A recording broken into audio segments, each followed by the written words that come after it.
It's October 1st, and that means that Bradley Beal is eligible to sign a 4-year, $180 million extension. Beal reportedly will wait on deciding whether to sign, and of course told the Washington Post this, quote, "We worry about the contract and money and all that later. I'll let them deal with it when the time comes, for sure. I got all year to sign, too. I'm in no rush." So, Wendy, should Beal take the extension, and how should the Wizards feel about this?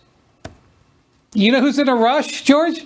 The Wizards. The Wizards would have liked it signed at 12:01 a.m. And that is the responsible thing for Bradley Beal to do. He can earn tens of millions of dollars more by waiting until next year. Anybody who was presented with this set of circumstances would probably wait.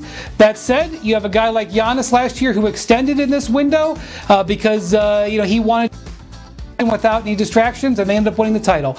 Really what this comes down to is, what is your trust level with Bradley Beal if you are the Wizards? If you trust him and believe he's with you, and they have to have had conversations in that regard, then you stick with him.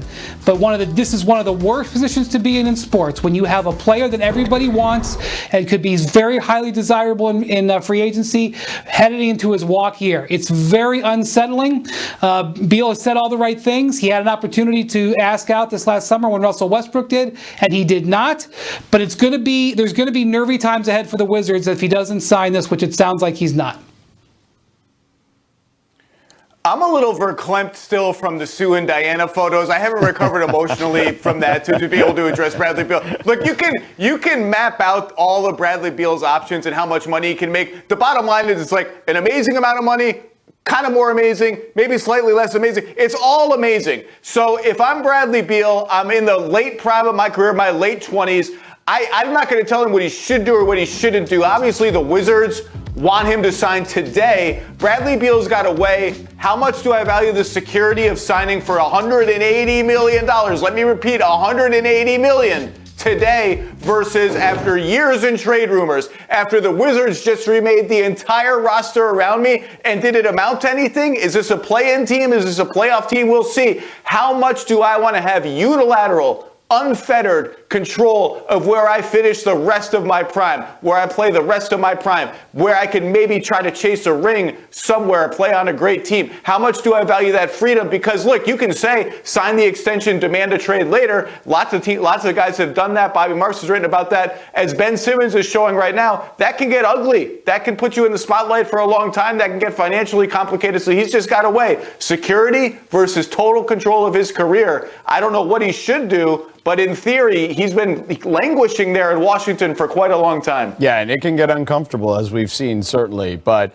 it just seems like there's only so much this team can do, and he's taken them as far as he can, right? I mean, he's been unbelievable the last 2 seasons, so I don't know how much better he can actually get. I mean, he's certainly holding up his end of the bargain. All right, as we sit 18 days from opening night, 2018 number 1 pick DeAndre Ayton is still without a contract extension. The Suns have until October 18th, or else Ayton will be a restricted free agent following this season. Already this summer, Luka Doncic, Trae Young, Shai Gilgeous-Alexander, and Michael Porter Jr. have agreed to rookie max extensions. So, Zach, do you think Ayton and the Suns will agree to an extension by the October 18th deadline? Well, I can tell you for sure what's happening is that DeAndre Ayton's agents are looking at all those max extensions that you just showed and said, let's see, DeAndre's team got farther in the playoffs than that guy, that guy, that guy, and that guy, and he was the breakout star of the playoffs for the Phoenix Suns. He's doing everything right to buy into the team. So I want a max. We want a max. Max or nothing.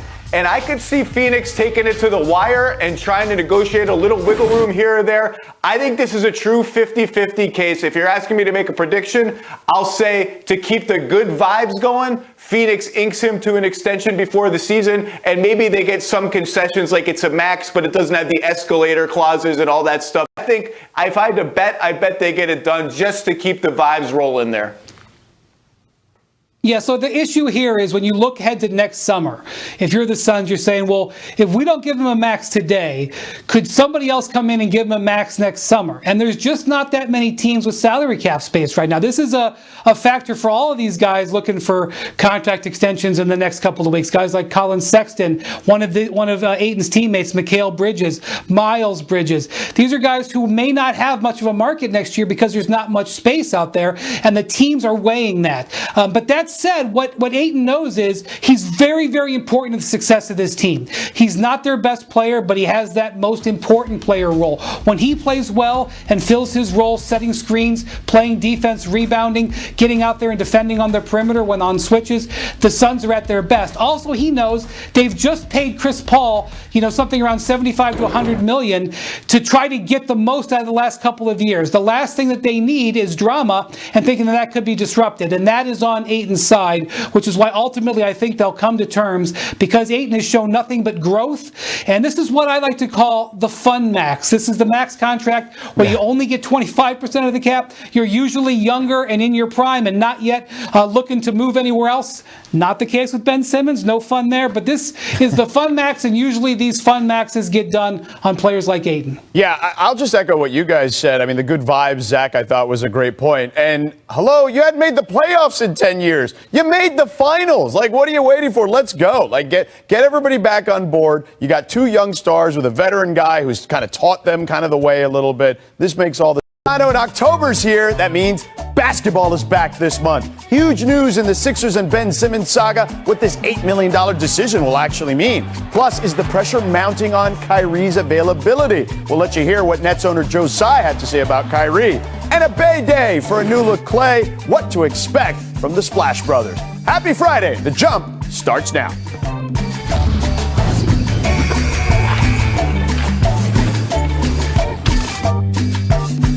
All right, welcome into The Jump alongside the host of the Hoop Collective podcast, Brian Windhorst, host of the Low Post podcast, Zach Lowe, and the Cap Father himself, Bobby Marks. I'm George Sedano again. Breaking news, though, to begin the show. The Ben Simmons saga continues. The 76ers will not pay Simmons the $8.25 million owed to him today. This was the second payment of this season's $33 million rookie max extension. So, Wendy, in this situation, with it all playing out around this payment to Ben, what are you hearing? What is going on? Why did this happen? Yeah, so Ben Simmons and his representatives were prepared for this news today. They told 76ers owner Josh Harris and team president Daryl Morey during a meeting back in August that if they decided not to pay him, that it would not change his thinking and it would not affect his decision to want to be traded and not report to training camp and play with the team. They have gone forward and decided not to pay him, which is a conundrum because we've never seen this in the NBA before. This is an unusual contract structure. Typically, NBA players wouldn't start receiving payments on their new contracts for the next season until November 15th. This was an advance payment. So really what the 76ers are saying here is we're not going to pay you for your salary through midway part of the season. And so it is definitely a throwing down of the gauntlet. And if this wasn't already a war, this is a declaration of war that probably pretty much closes the door tight on Ben Simmons having any interest in bridging this gap in reporting. Bobby, how do you weigh in on this? Yeah, I mean, I think what they've done is they've put this money in an escrow account here. And once he starts missing preseason games, which is starting on Monday, which is $227,000 that he'll lose, it makes it a lot easier for them to deduct that. So if Ben Simmons misses the next, let's say 4 games, off comes $1 million of that $8.2 million that is owed to him. And I think if there was ever if there was a 1% chance, let's say, that Ben Simmons had to go back to Philadelphia, I don't think that's the case right now. I think this is kind of the final blow here. I think what Philadelphia has said is that they're going to put their feet in the sand, and either you're going to come and report and you'll get paid or not, and we'll withhold your money. Zach, how do you feel about this situation? Yeah, I think today is like Brian said, both a declaration of war and totally expected by both sides. and by the players union, which is being looped in on all of this because this is an unprecedented situation. I think along with withholding the money, the Sixers are going to send Ben Simmons representatives and Ben Simmons himself a message. The money is here for you if you come and you pass your physical and you start participating in team activities. All the money comes back. All the money that we're allowed to still pay you comes back. And we're just going to have to see how it plays out. But this, in conjunction with Joel Embiid's comments yesterday, and Joel spoke very eloquently for about 4 or 5 minutes about Ben Simmons, some of which was positive, but some of which was also seemed sort of like Joel is fed up with the whole situation, called it borderline disrespectful, went back and talked about how we got rid of Jimmy Butler to appease Ben Simmons and his need for the ball, and you're not here with us. It does feel like we're reaching a breaking point here, and the longer this goes, the more it looks like the Simmons team is not bluffing about, yeah, we'll light $32 million on fire if that's what it takes to get out of here. Brian, let me ask you real quick. Does this expedite the process of a potential trade? Well, that's really the situation that is an unknown. Only the 76ers know what offers that they are holding. And I know that there hasn't been a lot of movement publicly, but I was just talking to some teams in the last few days that say there's still dialogue going on. But what I do think that this does is it is going to be another talking point. The next time the Sixers face the media, the next time Doc Rivers faces the media, he's going to get asked about it. We just had a 24-hour news cycle about what Joel Embiid said. Now we're going to have a 24 to 48-hour news cycle about this non-payment. And every single day that the 76ers camp is disrupted, it again increases the pressure on them to do something about it. Now, ultimately, the results of the games are going to speak loudest, but this is being a very disruptive thing. Here we are a week into training camp, and we have got daily reports on movements in this. This is just not a way to run a team, and it is not a way to be a healthy organization, and that's the situation that they're in. All right, now on ESPN.com, Bobby, you broke down all of the teams in the league's chances of making a deal with the Sixers for Ben Simmons. You broke it down into 5 tiers. Here's a look at the teams most likely to be in the hunt: the Trailblazers, the Cavs, the Pacers, the T-Wolves, the Spurs, and the Raptors. Bobby, which of these potential deals makes the most sense for both teams here? Well, I think when you look at teams like Portland, certainly with CJ McCollum, I think with San Antonio, with players like Derek White and Dejounte Murray, I think those are the 2 teams that probably makes the most sense. But the one thing to keep in mind is that we're 1 week into training camp. Everybody loves their roster right now, right? Nobody is going to make a deal and shake up their roster until maybe we get into that early part of November and a team thinks they're a Ben Simmons player away. They're struggling at that point. It's hard to make these type of deals in training camp. But when you take the 29 teams and you put them into 5 different categories, really there's only 5 or 6 teams that have the right pieces to make a Simmons type deal. Zach, who do you look at on that list and say, this is a team I think makes sense? Well, what I look on that list is when you flash the Portland screen up, the 3 words that are most interesting to Philadelphia were off the table in front of Damian Lillard, because they would like Damian Lillard to be very much standing on the table waiting to be acquired. I do think Portland makes the most sense and a straight Ben Simmons, CJ McCollum swap. The problem is I think both GMs involved, Daryl Morey and Neil Olshey, would say, hey, we're trading the better player. You got to throw something in to make us do it. And that's a stalemate that I don't think is going anywhere anytime soon. I think a wild card in there, Bobby mentioned San Antonio, that's one. Another team that I'm looking at, particularly if they got off to a slow start, a team that's got a lot of overlapping personnel, underachieved last year, made a huge coaching change, and that's Indiana. And they've got a lot of interesting players that could fit with Joel Embiid. The problem is they only have one guy who's an all-star, and that's Domantas Sabonis, and he was kind of the last all-star that made it in. I just think Philly is looking at those pieces, and he's obviously a center. He plays the same position as Joel Embiid. I think Philly would look at a Malcolm Brogdon or a Karis LeVert and say, wait a second, Ben Simmons made All-NBA 2 seasons ago. We got to get someone of commensurate value. We're trying to win right now. It's going to be really hard to make a deal. Wendy, what do you think? Yep, Zach just hit it. I think the sleeper team in this whole situation is the Indiana Pacers. First off, I know that they don't have an All-NBA player to trade. I realize that. But they have a bunch of really good players.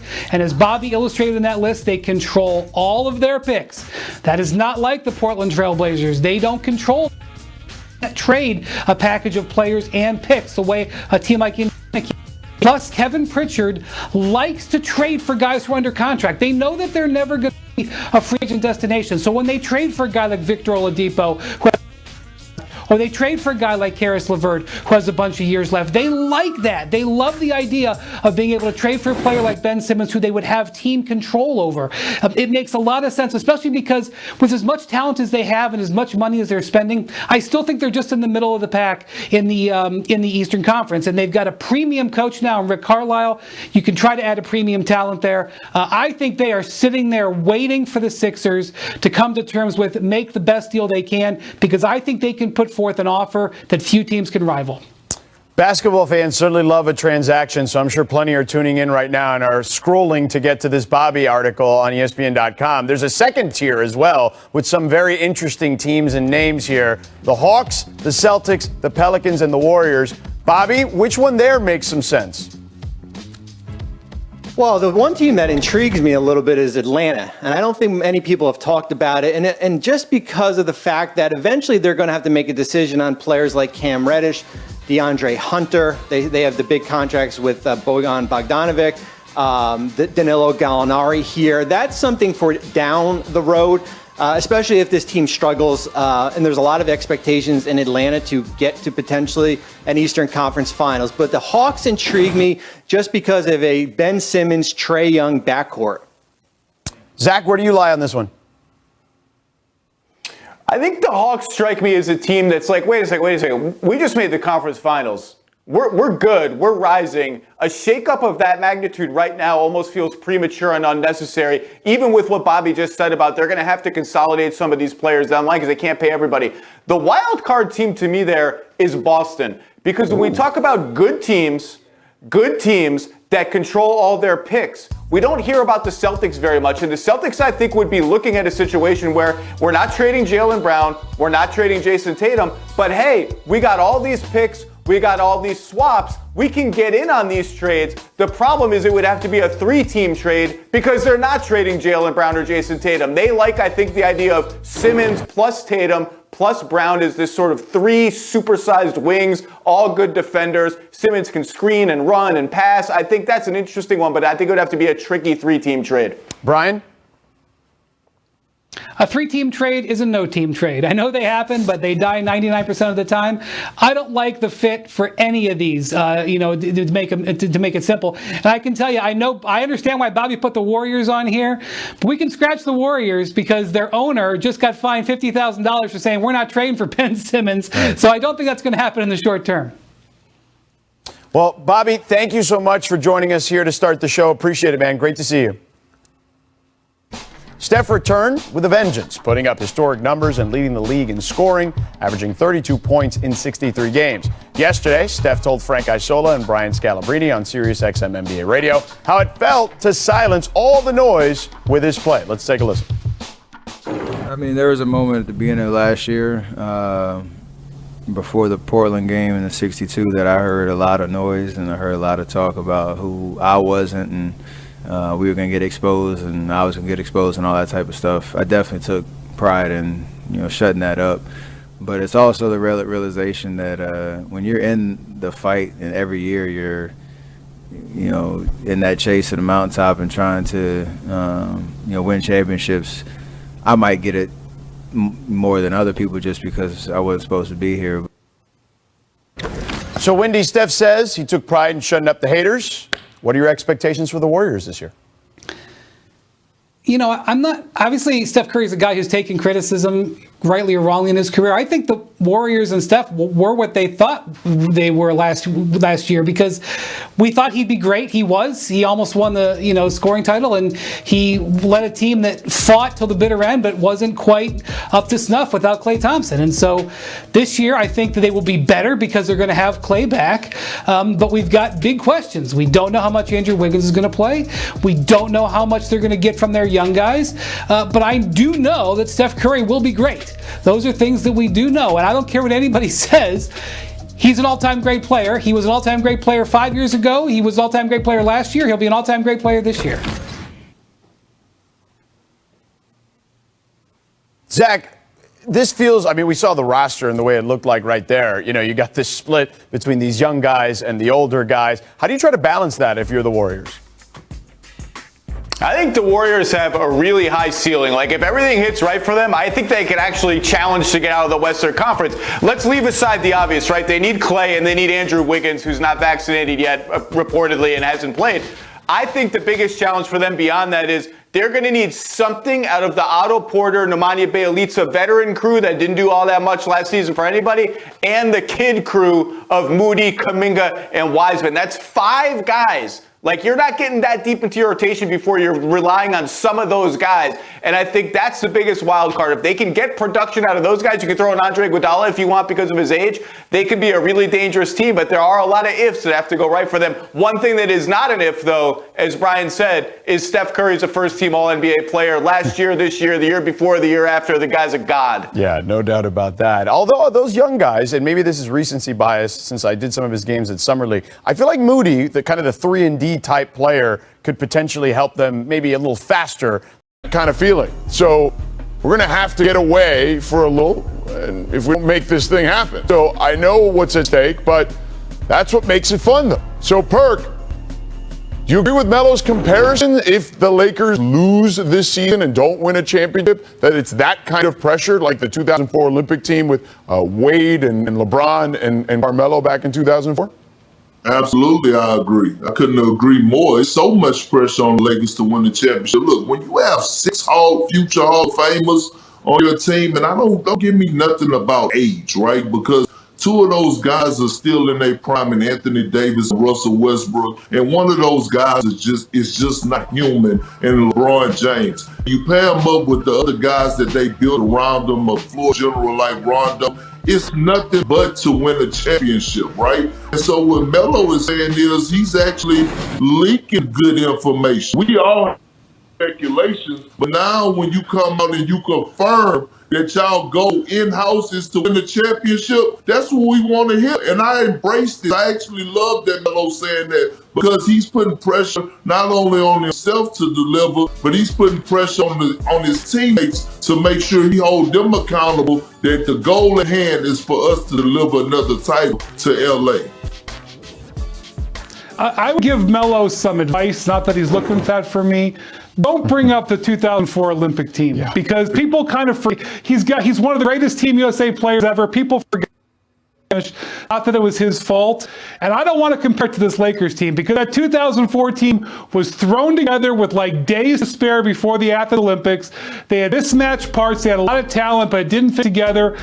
Kind of like this Lakers team, so let's not bring that up, Melo. Let's talk about a different comparison. And here's the thing. Obviously, the Lakers are going to have high expectations, but they are not the overwhelming favorite to win the title. They absolutely could win the title. It could happen, but they've got to do it, and they may prove it. Before you throw your head back, they may prove it.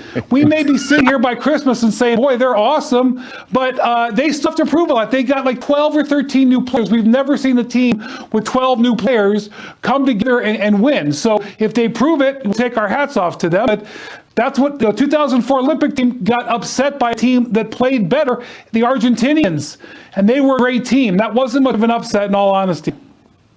Yeah, but Brian, if we was talking about some youngsters, then I would have a problem with it. But we're talking about a group of veterans, and not only a group of veterans, we're talking about a group of veterans with a whole lot of championship experience, right? So it's not veterans that haven't been to the promised land. When you talk about LeBron James, you talk about Trevor Ariza, you talk about Dwight Howard, you talk about Rajon Rondo. So just those 4 guys alone, the championship experience that they bring along with AD already winning the championship. Like, we're talking about a team that's already knowing what to do, and that's sacrifice, right? So sacrifice is the huge point in this. It's not dealing with a whole bunch of youngsters that don't know or still have hidden agendas. Yeah, I think we have lost Perk there. But What I would add to you is this. I'm with B on this one, Perk. I got to be honest. That is not the comparison I want to make, even just like in passing, 2004. And by the way, they did lose a game to Greece too. Just let's not forget that aspect of the equation. It wasn't just Argentina. Sophocles Schwarzenidis, who was a Greek Shaq at that time, is what they were calling him. Tore up the U.S. And let's be real. The real reason they lost in 2004 had nothing to do with Carmelo or Wade or LeBron or Carlos Boozer. It was Richard Jefferson we saw there, right? That was the reason they lost there, is because Richard was on the team. But George, Brian, listen. If Melo was on the team and he's telling us exactly how he feels, he's telling us, giving us example, who are us to argue or debate with Melo, a guy that was actually sitting on playing for that 2004 Olympics team? Yeah, look, I just think that ultimately it's just not the comparison I would want to make. To Brian's point, he's been on a lot of teams that won on the Olympics. I get what he's saying, that if they lose, that it would feel like that time, right, when he was in 2004. I just don't even put it in the atmosphere if I were him. That's me. Anyway, coming up. Ultimate weapon and promise to maximize the big man's impact for the Los Angeles Lakers this season. Here's Mr. Triple-Double himself. One of a kind. There's nobody like him that can do everything that he is. My job is to make sure I continue to push him each day. He's practiced these games where he can be at the top of his game each and every night. He's been in this league a long time, so he understands how to play the game. He knows when he needs to turn up, and I know now he wants to turn up. So it's my job to make sure that that's up every single night. All right, starting with you. Now we're talking some basketball. Now we're talking the fun stuff. Yes, that which we all love. Who should Westbrook be pushing more? Is it Anthony Davis or is it Westbrook? I think he can do both. I don't know why. Look, Russell Westbrook is the ultimate competitor. By the way, Russell Westbrook did call Anthony Davis the ultimate weapon, Stephen A. Mm-hmm. Right? And let's talk about what happened to AD last year. Missed 36 games due to injuries. But I want you to know something about AD. AD has a talent to be one of the best to ever do it. Yes. But last year, career low in rebounds, fewest blocks, field goal percentage, and free throw line percentage. 21.8 points per game marked his lowest scoring average since his second year in the league. Yep. So if there's a reason why you're bringing Russ over to this team, yes, because of his pace, because of his aggression in which he can play, but also because of that mentality. And now what LeBron James has in his back pocket, instead of LeBron James always having to be that cop to try to push AD, or when he's not around to get AD to see the bigger picture, now you have guys like Russell Westbrook. Now you guys have like Rondo. I'm not taking any accountability away from Russell Westbrook for Russell Westbrook, because he does have accountability for that. But I like the leadership and that mentality he brings to this team. I have no problem with it, but I think that Russell Westbrook is a plus, not a minus. And I applaud his mentality. I love his fire. Y'all know that. What I would tell you is that the focus right now has to be on Anthony Davis in this regard. Russell Westbrook talked about it, and maybe it was because it was a question thrown to him by the media, and we understand that. Anthony Davis has literally had about 50 injuries in his career. 50. Anthony Davis has missed about 155 games in his career.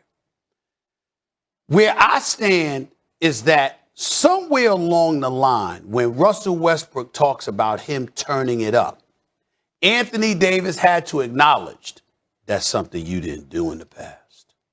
And that's where we get to Anthony Davis. What possible excuse could you have? What did I say last year? When I was concerned about the Lakers, they were walking around town because, as you know, I do get to L.A. Quite often these days, okay? We know. You're bi-coastal. You're fancy. We know. I do get to L.A. Everyone, Stephen A. has multiple homes. We know. No. I'm just saying, I ain't going all that. I'm just telling you I frequent L.A. Oh, and I love it. I mean, I play the song I Love L.A. every morning. I mean, I just do. Geez. Okay, here's the deal. You won the title. What were you doing in the off season? Mm-hmm. You see, at moments like this, as critical as we can be of LeBron James from time to time, this is when we need to step back and pay homage to LeBron. This is why he's on the Mount Rushmore, to the Kobe's, to the MJ's, or whatever. They're the marquee.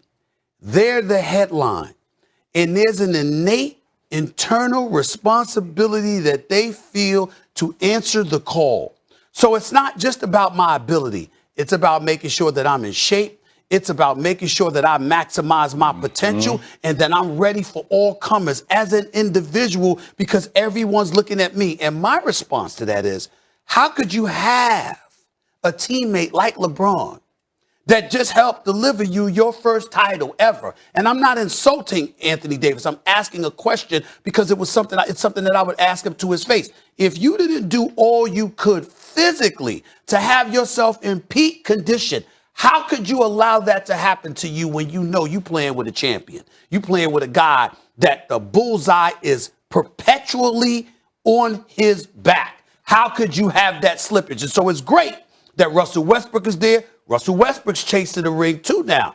But we've never looked at Russell Westbrook and said durability is an issue, conditioning's an issue. Only time we ever question Russell Westbrook's conditioning in his career is when the brother came down with COVID. I agree with you. It. I say I agree with you to an extent. Okay. But I do want to provide you some cover on this. Please. The last 2 seasons have been condensed seasons and they've been quick turnarounds. Okay. So for AD's body, I hear what you're saying. Right. Some of the things that I've heard about training and taking that seriously in the offseason, putting on that flexibility, that weight, body muscle wise. But there is something to be said about playing the amount of games they played in those condensed times and the time they've had off in between. You know what? And I'll throw this back at you. I know LeBron is a freak of nature. Yeah. But I would be pretty embarrassed if a dude that is older than me is consistently in better shape than me when we have the same profession. That would bother me. Well, a lot of that's luck, though, Stephen A. too now. Again, I'm not talking, injuries happen. I'm talking about conditioning. I'm talking about you roll up in and you ready. Last year, you know he wasn't. You covered the NBA. You know he wasn't ready at the start. And that's on him. And I love Anthony Davis. He's one. I think Anthony Davis has the potential to be, he is one of the all-time greats. He truly is. And he's a great player, great guy. All I'm trying to say is that you got to know when LeBron James is your teammate, that brother is likely going to need you as the season wanes because he's expecting to go deep in the playoffs. You got to be ready, man. You got to be ready. And last year, a few Lakers were not ready. Agreed. I agree with you. And that is inexcusable when LeBron James is your teammate because if nothing else, physically, that brother is going to be ready. Wasn't all-time high in injuries last season for a lot of players. That's all. Okay. I hear what you're saying. Okay. I'm not talking about this last year. No. And LeBron talked about that too, the short offseason. You're 100% right. Warriors at Lakers, October 19th, this time with Klay Thompson. And obviously, Russ will be on the court. Can't wait. Lakers' second best odds to win the title behind the Brooklyn Nets. Up ahead That's about right. That's about right. Up ahead on Thursday.